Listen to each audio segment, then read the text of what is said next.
Mangga, kelebat.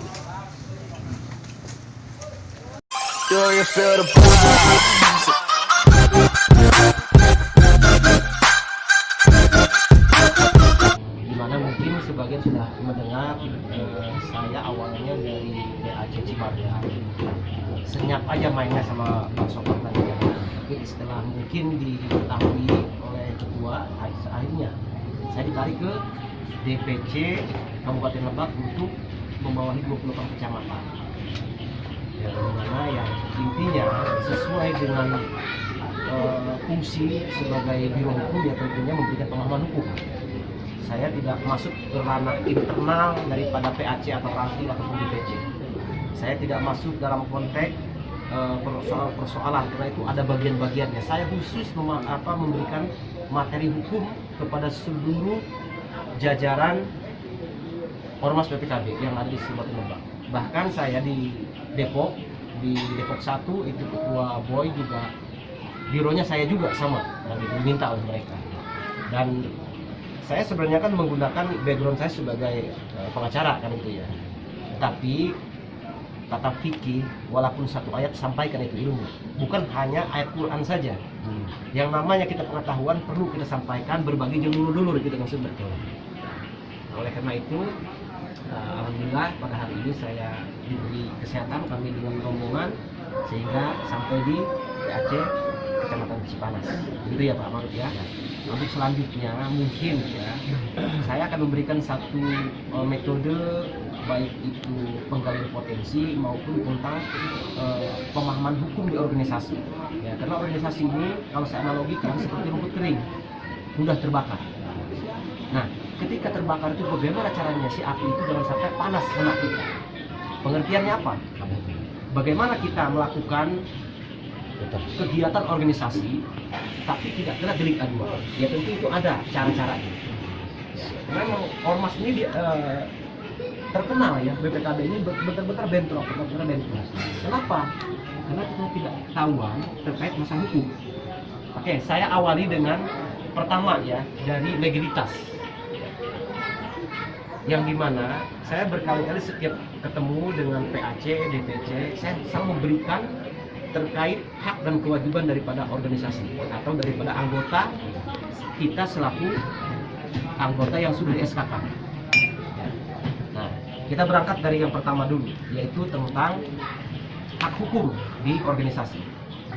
Nah, kita ini yang dulu ini pakai pakaian hitam nih sekarang nih, ya tentu itu sudah ada legalitasnya yang namanya SK atau KTA. Itu pasti ya. Ya, pasti. Nah, setelah dibuatkan KTA dan SK oleh ketua, maka sahlah sebagai pengemban amanat undang-undang namanya. Nah, saya contohkan. Ada yang tahu undang-undang kita nomor berapa? Ormas. Ada yang tahu? Belum. Nah, perlu itu dipahami dan dicatat. Kita adalah sebagai pelaksana undang-undang nomor 17 tahun 2003 yang sudah diamandemen menjadi undang-undang nomor 2 tahun 2002. Itu dipahami. Jangan sampai kita ditanya oleh aparat nanti atau oleh orang yang ngerti, ini Ormas PKB apa? Kita bisa menjawab BPPKB singkatannya, tapi apa undang-undangnya? Nggak paham kan? Nah, itu perlu dicatat apa yang saya sampaikan tadi. Undang-undang nomor 17 tahun 2003 yang sudah diamandemen menjadi undang-undang nomor 2 tahun 2017 tentang organisasi ormas kemasyarakatan. Nah, polisi itu pengemban amanat undang-undang nomor 2 tahun 2002. Dia sifatnya pengemban amanat undang-undang. Apa fungsinya? Pelindung, pengayom, dan pelayan masyarakat. Itu ya harus pahami. Jadi kita sama. Jadi pilar di undang-undang itu sesama pengemban amanat undang-undang tidak lebih rendah, tidak lebih tinggi. Apa yang membedakannya? Hanya gaji. Mereka digaji sebagai PNS. Kalau kita enggak. Kita berjuragan, bebas. Ya. Tapi dalam konteks pelaksana undang-undang sama. Tidak lebih rendah, tidak lebih tinggi. Nah, kita masuk ke beberapa konsekuensi hukum. Setiap pengemban amanat undang-undang yang tidak keluar dari aturan ADART dan koridor undang-undang, maka dia tidak bisa dipidana. Karena pasal 50 KUHP, catat itu, silahkan di HP, jangan klik yang enggak-enggak, klik tentang kepentingan kita untuk pribadi kita. untuk keluarga baru harus. Itu Undang-Undang 50, barang siapa yang melaksanakan undang-undang tidak dipidana. Ya artinya, nanti ini kan merujuk kepada penggalian potensi. Bagaimana supaya kita ketika menggali potensi tidak terkena delik aduan. Jangan dianggap kita ini liar gitu. Kenapa? Ketua Maru punya SK sebagai PAC Cipanas. Sahlah beliau ini sebagai pelaksana Undang-Undang Nomor 2 tahun 2017 yang sudah diamandemen. Maka sahlah beliau ini punya hak veto, punya hak prerogatif dalam memerintahkan kepada jajarannya. Contoh, misalkan si A berangkat ke wisata Cipanas misalkan, kelola parkir atau minta jatah. Mungkin untuk surat tugas belum ya. Nanti saya buatkan itu Pak. Nanti saya buatkan setiap anggota agar tidak dianggap liar itu harus ada surat perintah tugas namanya dari seorang ketua yang punya hak prerogatif. Walaupun punya KTA itu beda. Hal itu permanen. Kalau surat tugas itu sekali pakai namanya sprint. Jangan sampai nanti dianggap anggota Pak Maruf ini dianggap preman atau orang-orang liar. Nanti saya coba masukkan semua itu. Ini Cimarga alhamdulillah sudah. Supaya tidak dianggap kita preman atau liar. Karena menjalankan undang-undang tadi. Sahlah sebagai pengemban amanat undang-undang. Ya. Lalu kita masuk kepada bagaimana caranya menggali potensi agar tidak kena delik aduan. Nah, di pemerintahan Kabupaten Lebak ini ada disebut Perda, peraturan daerah, ya. Itu diatur oleh Undang-Undang 10 nomor 17 ya, tentang Perda. Bisa diklik di Google nanti. Nah, ketika masyarakat mau mengelola suatu penggalian potensi usaha bersama atau usaha individu, maka dia harus sesuai dengan aturan Perda. Apa?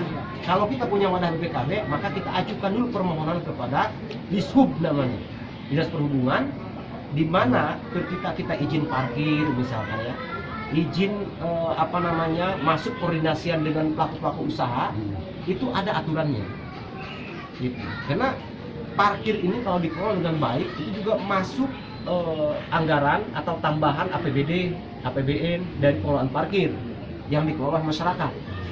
Gitu. Syaratnya apa? Dicatat di wilayah Kecamatan Cipanas ini ada berapa puluh pelaku usaha. Nanti saya tuangkan dalam satu permohonan untuk ke Dishub. Siapa tempat yang ikut ke saya ke Dishub? Bang Soblak ikut mana mas? Bapak ikut. Itu saya tuangkan tentang dasar hukum bahwa ormas BPKB ini bukan ormas yang minta-minta, yang gitu. Tetapi itu undang-undang dan aturan daerah yang mengatur. Maka saya tuangkan dalam satu dokumen proposal permohonan kerjasama. Kenapa? Kita diatur biar bekerjasama dengan Muspika, Muspida, itu pemerintahan. Maka teman-teman di sini harus melalui diplomasi pendekatan dengan pihak pemerintah, Muspika, Muspida, dan pelaku usaha dengan cara-cara yang etis, yaitu proposal, supaya kita dinilai oleh mereka itu profesional. Itu maksud saya. Nanti terkait, kami nggak bisa, nggak usah khawatir. Sekarang kita mau naik, Pak Bima buatkan ini, asal ada datanya saya buatkan. Langsung saya print, saya PDF-kan filenya, di sini bisa di-print, di fotokopi. Tinggal ditandatangani oleh Ketua Maru, stempel sah. Sama sekjen. Nah, jadi terkait penggalian potensi yang saya sebutkan tadi, yang pertama catat dulu ada berapa puluh pelaku usaha di sini. Tentunya kita untuk mendobrak apa yang mau diinginkan oleh Ketua Maru nih. Jadi kita belajar berpikir pakai otak kanan. Kalau pakai otak kiri monoton kita, jalan tempat terus. Itu seperti dan Satgas Somplak tadi mengatakan ini harus menciptakan potensi, harus menggali potensi.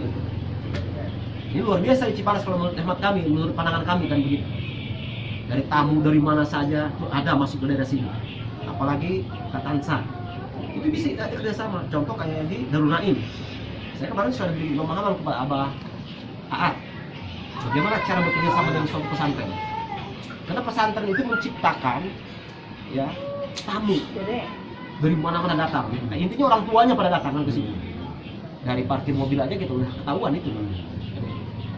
Belum lagi mereka setiap ada kegiatan, mau itu namanya apa, Maulid Nabi misalkan dan sebagainya. Dan gitu. Kalau kita bekerja sama baik dengan pihak pesantren, tidak ada kemungkinan hukum habis deh. Itu maksud saya. Jadi polisi saja menginstruksi untuk tembak di tempat kalau dia berani merampas motor di jalanan tanpa prosedur. Prosedur itu yang mana yang saya sampaikan tadi. Kalau itu kendaraan sudah ada putusan ingkrah dari pengadilan, maka sahlah dia dieksekusi. Yang datang pun juga bukan debt collector, tapi jurusita dari pengadilan. Itu aturan. Nah, jadi itu secara umum yang saya sampaikan tadi. Teman-teman mungkin barangkali ada sertifikat rumahnya yang di bank, nggak usah takut. Bilang ke saya jamin nggak bakal bisa disita itu rumah. Karena paling enak menangani kasus perkreditan rumah yang macet. Karena sifatnya dia tidak bergerak, tidak bisa digusur. Mau digusur PKP kayak bulldozer, nggak bisa. Tuh teman-teman kemarin udah nyampe ke kantor saya di Depok. Ada 6 rumah saya di Depok itu, saya dapat maling saya. Dari mana? Dari tukang maling juga. Karena bank itu maling. Nah, kalau saya membersihkan diri, maling di atas maling gitu. Tapi dengan birokrasi, bukan dengan kekerasan. Gitu. Kalau saya mah badan segini di alungan kalhuri udah proter datang udah ngelawi. Rumahnya udah 5 kita. Jadi kita mengerampok gitu. Ya ditanya kayak gitu ya. Anjing ketua Iran itu beres. Makanya kan empok gitu. Jauh doang hanya kayak jauh deh. Makanya cek saya iya. Kalau dari mana? Neangan imah di dia perumahan imah anu disita kubah. Ngomong ke saya. Digugat ku saya, sih imah tak pakai markas pakai cek peribahasa tongkrongan. Jadi ulah khawatir terkait masalah hutang mahnya gitu. Aditya, urang geus dijabar-jabarkeun ku saya masalah hutang mah gitu. Ari mampu membayaran, eta mampu mah atuh kumaha deui. Motor ge gua rares. Ai sieun. Urang gitu cepat teu boga motor urang mah. Nu ka mana-mana Ada teh. kegiatan kemana? Udah saya ngain. Ya. DP mobil. Mana ketua? Ya gangguan duit di corona teh di pemerintah itu baik, DP mobil. Gitu, kudu dihawaan gitu. Nah, jadi tadi secara umumnya masalah pertahanan diri. Ya, saya masuk ke pertahanan diri pasal 49 Undang-Undang KUHP. Pasal 49 silahkan diklik di Google. Kita dilindungi oleh Undang-Undang KUHP namanya, pasal 49. Barang siapa seseorang diserang yang sangat mendadak pada saat itu, dia berhak melakukan pembelaan diri. Tentu orang. Jadi ketika orang bisa kerja undang-undang mau motor, jual debt collector, dan kerampas. Nah, itu orang diserang orang dalam keadaan mendadak. Berhak orang mempertahankan diri. Aiwan di gelut, tawani ulang neangan polisi itu terdekat. Titipkan motor di kantor polisi, Pak, saya mau dirampok. Nggak begitu. Tawani cina nguruskan bel saya. Itu cara pertahanan. Jadi udah sampai atas si kunci lepas juga STNK dipikir kan karena kata depretor. Kita pertahanan. Jadi ketika kurang dipaha lagi eta si nyerang kena urang. Urang dibela ke undang-undang. Karena dibicarakan lain saya undang-undang. Dilindungi ke undang-undang. Eta disebut pembelaan diri. Namun polisi nanti bela. Nah, kalau polisi tidak mau membantu, dia berarti melakukan pembiaran terhadap tindak kejahatan. Maka dia menyalahgunakan wewenang. Laporkan ke mana? Yaitu ke Propam yang ada di tempat itu. Kalau misalkan di Polsek, dia ke Propos. Kalau di Polres, dia ke Propam. Pak, saya lapor. Kenapa? Itu polisi melakukan pembiaran. Karena diatur juga Perkap nomor 8 tahun 2009. Polisi dilarang menolak bantuan di ruang masyarakat yang meminta bantuan ataupun melakukan tindak pidana. Dilarang. Kalau polisi melanggar Perkap berarti dia melawan Kapolri. Kalau dia melawan Kapolri berarti dia sudah bosan jadi polisi. Pasti dicopot. Tuh ya. Tuh, jadi harus dipahami gitu oleh teman-teman semua. Nah, terakhir untuk penggalian potensi, ya, mulai dari sekarang sudah kita diskusi ini, tolong tata perusahaan yang ada di sini. Nanti WA akan ke saya, nanti saya tuangkan dalam satu permohonan. Nanti saya antar ke Dishub untuk meminta SK biar dianggap kita ini profesional, tidak liar. Tuh ya. Siap. Siap. Siap dong. Siap. Tunduk. Siap. Mana saja. Oh, udah bantu kieu lain pembiroman di Cipanas urang. PT nama, PT dicatat. Perusahaan. Berapa bironya? Iya, itu yang penting dicatat dia di RT mana, wilayah mana supaya saya enak.